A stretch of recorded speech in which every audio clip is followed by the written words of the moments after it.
Salut à tous, c'est Deru, de retour après quelques semaines de break, et bienvenue pour une nouvelle saison de vidéos. Ne perdons pas plus de temps et entrons dans le vif du sujet avec une nouvelle histoire de malware, celle du tristement célèbre WannaCry. WannaCry que l'on pourrait traduire par vouloir pleurer, parce que si on se fait infecter par ce malware, c'est un peu ce qu'il nous reste plus qu'à faire, ou du moins à l'époque de l'infection, est un ransomware qui a commencé ses tristes méfaits en mai 2017. Bon, en fait, WannaCry, c'est le diminutif de WannaCrypt. Ah, ça faisait longtemps que je voulais pas parler de ransomware, hein?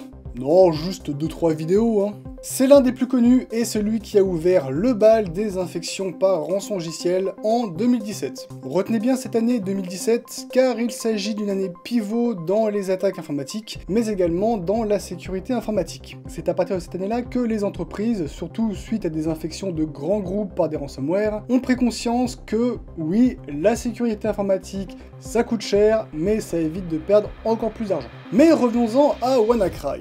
Il ne s'agit pas du premier ransomware de l'histoire, les premiers datant de 2005 et de nombreux autres ayant vu le jour entre 2005 et 2016, mais il s'agit du premier de l'énorme vague ayant eu lieu depuis 2017. Le fonctionnement de WannaCry est similaire, pour ne pas dire identique, aux autres ransomware. Le malware infecte une machine, puis il chiffre tout le contenu de l'ordinateur avant de demander une rançon pour obtenir la clé de déchiffrement d'une valeur équivalente à 300 ou 600 $ en Bitcoin.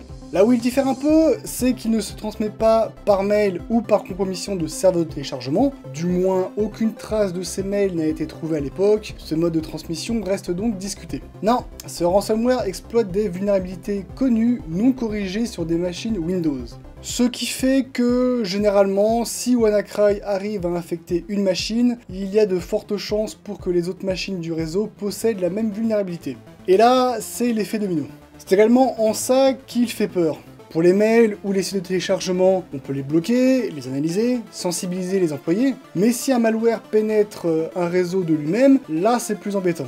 Le pire dans tout ça, c'est que la vulnérabilité présente dans le protocole SMB version 1 était connue de la NSA, qui au lieu d'en avertir qui de droit, a développé un moyen d'exploiter cette faille, l'exploit Eternal Blue. Exploit qui d'ailleurs leur a été volé par le groupe de pirates Shadow Brokers.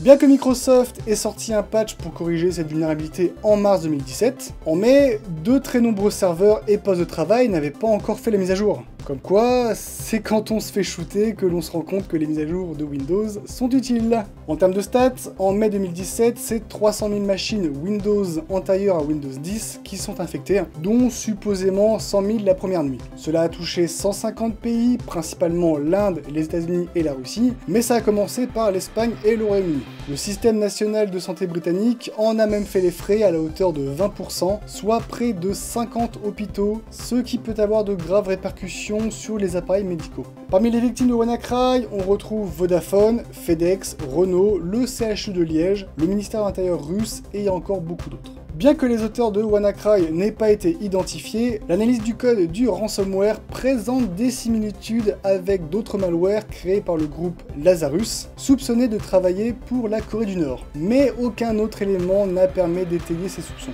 Quelques semaines après la vague d'infection de WannaCry, un nouveau ransomware, NotPetya, fait son apparition. Cette infection mondiale par WannaCry a pu nous permettre de prendre plusieurs choses au sérieux. D'abord, que travailler avec des équipements qui ne sont plus supportés par l'éditeur, c'est-à-dire pour lesquels l'éditeur ne fournit plus de mise à jour ou de correctifs, ainsi que des équipements obsolètes, est très risqué pour vos appareils d'un point de vue de sécurité. Ensuite, que les mises à jour Windows qui nous dérangent tous parce qu'elles nous font perdre du temps au démarrage ou à l'extinction de l'ordinateur, ou se téléchargent au mauvais moment, servent bien à quelque chose. Souvent, il s'agit d'un correctif de sécurité pour corriger une vulnérabilité découverte dans Windows. La moralité de tout ça, c'est donc d'utiliser un système d'exploitation récent, ou du moins pour lequel il y a régulièrement des mises à jour, et de faire ces mises à jour régulièrement.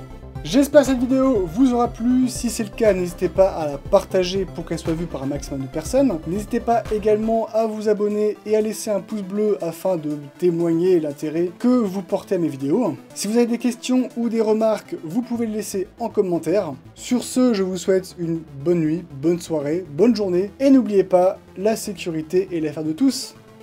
Ciao!